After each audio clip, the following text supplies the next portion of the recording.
Good afternoon. My name is Brian Clark. I'm the president and founder of Ascend. Thrilled to be kicking off another episode of Compliance Over Coffee, where we talk to leaders in financial services who are future-proofing their businesses with innovative approaches to managing risk, ethics, compliance, etc. Ultimately, compliance is about more than just rule following. It's about doing the right thing. And today we're sitting down with Tom Loverro, general partner at IVP, who's also on the board of directors at Coinbase, a crypto exchange that IPO'd in April. So Tom, congratulations. Tom spoke on CNBC about that IPO, and we're going to include the link. So for any of you who'd like to see it, and we're going to talk a little bit about the risks and rewards of digital assets and business ethics in general. So Tom, welcome. Thank you. So let's just jump right into one of the hot topics, obviously, for which you've already on CNBC for, and the emergence really of digital finance, digital banking, digital currencies. Wondering if you could maybe start by just giving us a little bit about what the trends you're seeing macroeconomically, and if you're willing, how consumers will continue to adopt and move into the digital finance realm. Sure. Yeah, and just quick background. We're a growth stage venture firm, generally investing sort of Series B and beyond. So we're typically investing in startups when they have what we call product market fit and then go to market fit, like some revenue, customers, we can kind of get our heads around it. Digital finance is an area we've been investing in for quite some time. Portfolio companies today include Coinbase, where I was on the board until April when they had their direct listing, TransferWise, which is a pretty large later stage company at this point. Honestly, a whole bunch in digital lending, Klarna being one of the most prominent ones, which started in Scandinavia and is now present in the US as well. And a number of companies that play in different spaces, not just providing to consumers, but on the B2B side. IEX is a stock exchange. There's a company called Verif, which does identity verification more on the regulatory side. So we've tended to place our bets, our investments in digital finance across the board, from sort of back-end technologies like Verif on the regulatory side, on the compliance side, through the consumer-facing services, but we believe there's good places to make money throughout. So how do you think about that, the digital finance market evolving? How are consumers kind of moving towards it? What have you seen in recent trends about their adoption of these new tools and technologies? And I guess in light of the pandemic, right? And then Sure. What you see coming out of it. Yeah, I think our portfolio companies, Robinhood and Coinbase, are probably most emblematic of some of the changes we've seen in the past 12 18 months in finance. I think just rewinding first a little further than that, if we go back 5-10 years, there was actually, I think, a pretty widely held prediction that consumers were getting out of the game of retail investing and getting out of certain pieces of digital finance. And they were beginning to use things like ETFs, and people thought Bitcoin was dead, and so consumers, by and large, outside of maybe peer-to-peer payments like Venmo, there was this kind of meme that digital finance is kind of dead for consumers. And in contrast, what we've seen in the last maybe 5 years, but especially during the pandemic, was a huge interest in finance on the behalf of consumers. Certainly that covered crypto and retail stocks and your meme stocks from the Wall Street Bets crowd, but just generally across the board, whether it was FX or any sort of digital banking. Look at Chime, right? Folks just doing simple checking accounts. You saw a huge adoption, partly because nobody wants to go into a bank branch or do anything in person, but I think a realization on behalf of consumers that these new and digital first products are really the future and have both lower fees oftentimes and greater convenience. So I think, the past 15 months or so during the pandemic was kind of the tipping point where a lot of these companies had been started, whether it was 10 years, 5 years, or 5 months prior, but all of a sudden the adoption ticked up. And I think we're already beginning to see a little bit of a retreat in terms of new adoption, but those customers that came on in the past are staying around. And that's the really interesting thing, that once this new behavior has been learned, it's very hard to unlearn. And I think to your point on the digitalization, right, of these products that are servicing clients that are providing opportunities to shift capital, deploy capital, and generally on a retail level, nothing more fundamental than what you said, Bitcoin, which is just disrupting cash itself, not the distribution or servicing of cash. So I wanted to get your thoughts on that, both fundamentally as far as adoption going forward, but also as an ethical currency, right? As an alternative currency to what we currently use every day. And we've heard a lot of the news and a number of countries starting to adopt their own digital tokens. Yeah, I think it would have been very hard to predict in some ways the success of Bitcoin. But Bitcoin, as much as we call it the first digital currency, it was really the first successful one. People have been trying to move money online for decades before that. My personal theory of the case in terms of cryptocurrency is that as the world increasingly moves digitally native, it seems less crazy. And so there's certain use cases, and we can get into this a bit more in a few moments, but that I think are very natural for digital currency, and others that are harder. And I think what we've seen, certainly in the past few years, and what we're likely to see in the next few years, is cryptocurrencies are better suited for things that are digitally native and have more trouble crossing into finance 1.0.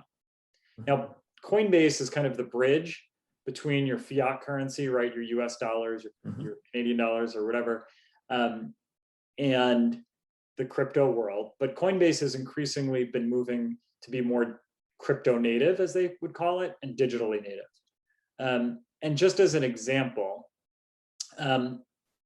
where cryptocurrency hasn't made a difference, and then a contrasting example of where it has. I think if we rewind the clock 5, 6, 7 years, the bar for success in crypto for many outsiders was seeing if it could replace finance 1.0 functionality. For instance, Bitcoin should be used to send money cross-border. And therefore, we'll know if crypto is successful if you start seeing people send money to Kenya or the Philippines in Bitcoin rather than US dollars, or rather than using a service like TransferWise. And the sort of definition, the hurdle was, can it replace a finance 1.0 function? In theory, I think that was like an interesting question. The reality is, when you try and interact with existing rails, you hit a bunch of friction. That's not really the fault of crypto. It's the fault of all these sort of, extant banking infrastructure. And so it's hard to sort of cut the fat out of that when you have to interact with it. And so what we're seeing with digital currencies, I think, is more success, not in that world, but in the world of digital finance, in the world of native crypto. And so an example of that would be DeFi. And DeFi, I think, is generally a description of these decentralized financial services. Today, that might be lending or staking, essentially earning yield on your crypto. It could be a decentralized exchange where you can convert one digital currency into another currency. That is sort of a type of example where we're seeing success in crypto. Another example, I think, is NFTs, where you're taking a natively digital product, such as a GIF or a JPEG, could be a piece of art, could be a trading card like NBA Top Shot by Dapper Labs. You're taking that digitally native object, right, assigning value to it, and then allowing it to trade using, cryptocurrency or DeFi service. You could imagine an in-game currency for a VR, virtual reality game, being another great avenue, right? And there's a number of these games out there that are VR, or something like Second Life was, where you could use currency, right? I think that's going to happen. That may be a few years out, but gaming, NFTs, DeFi, and so what you're seeing success is taking this crypto and digital technology and not applying it to the old world, but applying it to the new world, where it can be more internally consistent. Now, there's a bunch of doubters of crypto and folks who are very skeptical who say, well, that's not real utility. That's not a real use case for crypto. That's just crypto being used for crypto. That doesn't really count. That's not what I was anticipating as like a lifelong banker. I thought use case would be something like sending money, to Mexico or replacing my checking account. And so I think you're going to see continued skepticism of digital finance from the mainstream, yet at the same time, growing acceptance and true utility, but not in the way that folks necessarily expected 5 or 10 years ago.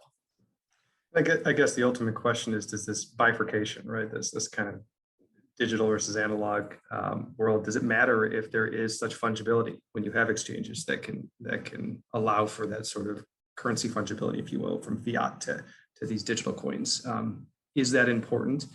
And I think just as a follow-up, when we talk about digital finance, certainly there's some really big proponents and opportunities to use it in a way that is a bit more equalizing than some of the common criticisms of fiat currencies and the controlling functions around the monetary supply.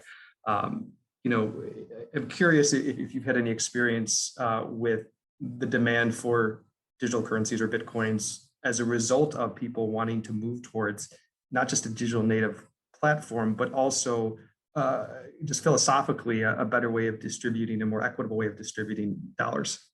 Yeah, it's a good question. And if you look at, for instance, Coinbase's mission, it's really to democratize finance and increase access to financial products and financial services.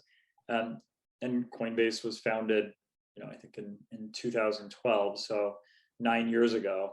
So this has, I think, been central to the movement and specifically to Coinbase, and which is, the example I've been closest to for the most amount of time for quite a long time. I think the reality is finding these use cases, finding the utility for the technology of the blockchain takes some time. And so it's kind of unfair to say, hey, has this changed the world yet? Which is a question a lot of people ask in terms of democratizing finance. I think the answer is it kind of happens slowly and then suddenly all at once, right? Which is the typical bias where we overestimate the effects of technology in the short run, but underestimate it in the long run. Much like the internet in the early 90s, people were skeptical it would change anything. And then here we are during the pandemic living, feels like 99% digitally. And I think that's true for democratizing finance for crypto, where today it can be hard to open accounts. It can be awkward. The technologies don't necessarily scale that well. Ethereum, for example, often has high fees associated with it in terms of moving ETH back and forth on the blockchain. So it's not super economical to use it today. But these are technical problems, right? These are computer science challenges that I think if you look, at the history of technology, that are often overcome. It may take a year, it may take 5 years, but if you had to ask me, do you think people will solve the issues of, say, fees on Ethereum or the speed of a transaction on some of these blockchains? The answer is yes. Nobody's going to bet against that. Is it 6 months or 6 years? Don't necessarily know. It's probably somewhere in between.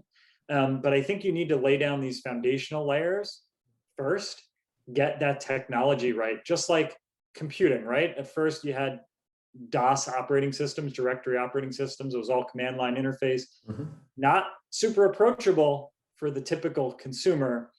Today you've got iPads and iPhones as the dominant form of computing, where you use your finger rather than a mouse, right? Like that shift took decades. It will take a long time in finance as well. But I think you need to get the basic technology first, right? Which is what I was talking about before, the actual infrastructure of the blockchains to be faster, cheaper, et cetera. And then you need the user interfaces. Coinbase is certainly working on this. You need to simplify the onboarding, the use. You can't expect a typical consumer to remember some long wallet and complicated password or how to interact with it. And then once you solve those problems of sort of the very basic infrastructure, then the application layer on top of that, I think then you can talk about democratizing finance. we're still, I don't know if it's the second inning or the first inning or the third inning, but we're in the early innings of that journey. And once those base layers have been laid down, then we can talk about that. I think if you look at news information on the internet, digital divide, right? You have to have internet access, you have to have a computer, and then you need services, right, that permeate, throughout the country. And it's going to be a similar challenge with digital finance. We need to have that infrastructure before we can have an impact on everybody. And I think to your point, right, that infrastructure is always the bottom layer of transforming any industry. From recall the days of early stages days of TurboTax, the cloud distribution, and quite disruptive in a way that many, I guess I would say, prognosticated was never going to happen. And now, how many of us automatically run our taxes on a yearly basis? I was interested in something you said about the evolutions of these, and we're in the first or second inning. And one of those things that we see start to positively impact the adoption of new infrastructures and technologies is governance of some kind, right? Some sort of foundational understanding of the rules of the road that help everyone stay inside the guidelines, as you said. So what is your take on kind of the current regulatory world, commercially, of course, around digital assets, governance of the infrastructure being built? How do you see that being impacted as the industry evolves? Yeah, I think it's absolutely key. If you look once again at a company like Coinbase or TransferWise, Robinhood, the regulatory side and compliance side is the only way, playing by the letter of the law and then trying to optimize to be more efficient, do things faster, easier, bring customers on faster. That's the key to scale. Otherwise, everything remains niche. And it's not just because there's a law that says you have to do it. These are like fundamentally good laws, right? That are protecting people, protecting accounts. And I think what we saw is the technologies got in front of the regulatory side, right? Like you could open a Robinhood account very easily, but then, or a Coinbase account, but now Coinbase and Robinhood had to go develop systems on their back ends that made sure all of these people passed KYC, that everybody was going through AML, that every transaction was going through AML, that you're, complying with OFAC, right? There's obviously a ton of regulation you need to follow. And so that created, I think, that sort of being out front on the consumer experience side made many companies, these digital finance companies, realize, crap, we need to figure out how to scale our systems because we can't do things the way banks have done things, which is basically throw bodies at it. And so I think you have a huge interest in next generation compliance and regulatory technology driven really by the consumer. You're getting the consumers on, and now you have to figure out how the rest of your stack works. Can't throw bodies at it. Where's the technology?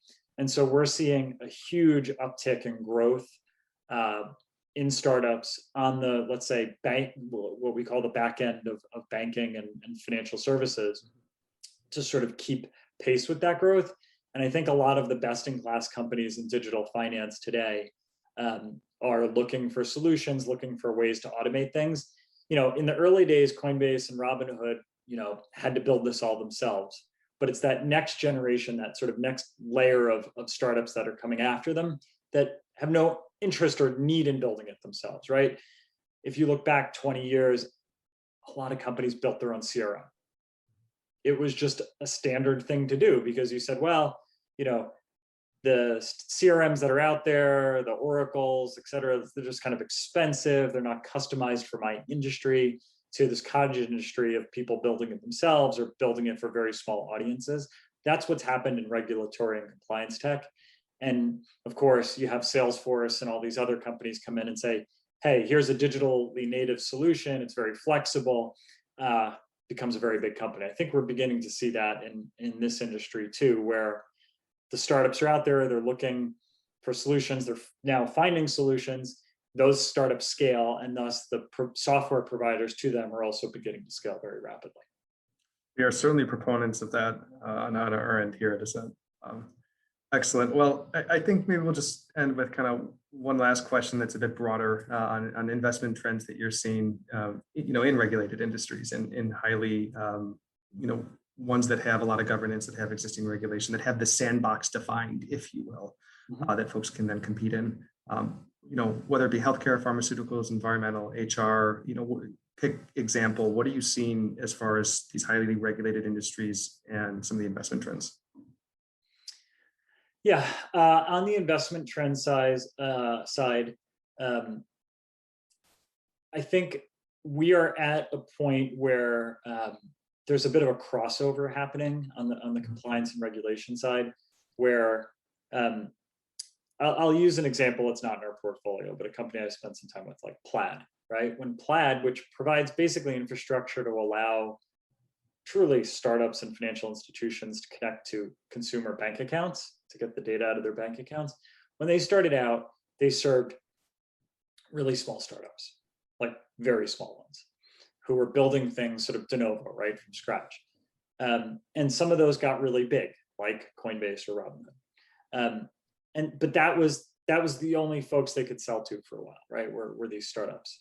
And we're seeing that, in the last couple of years, I think on the compliance and regulatory side, once again, mostly selling to startups. But it feels like today there's this crossover happening, and that will continue over the next several years, where all of a sudden the big financial institutions, either the later stage startups or the big cranky old FIs like the banks, top 10 banks in the US, top banks globally, are looking at that technology that the startups were using and saying, hey, it's actually better than the stuff we have built in-house. It's faster, it's cheaper, more extensible. We should adopt that. And so what we're seeing among the regulatory and compliance software crowd is this crossover moment where they're beginning to get their first large 7-figure ACV customers. They're getting that one, lighthouse account, and now they're in conversations with the other large financial institutions. And that's kind of an interesting point to invest, because that tells you, the market is really beginning to move and go mainstream, and that's when you can build a really large public company. So I think, that's, for instance, we spent some time with a company that provides sort of a suite that unifies a lot of other KYC and AML technologies. And when we spoke to them a couple of years ago, they were really only getting interest from startups. And now when we look at their pipeline, they landed one mid-sized bank and they're in conversations with a half dozen big banks.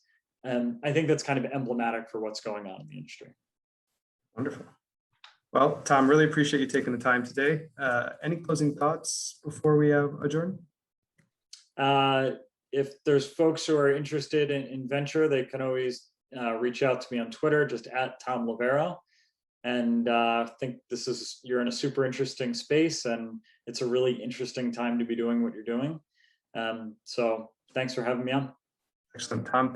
It's a pleasure. Thanks for joining us, and we look forward to following the journey. Anyone who's listening, we will put some links to Tom and to his team and some of the information below. Thanks, Tom.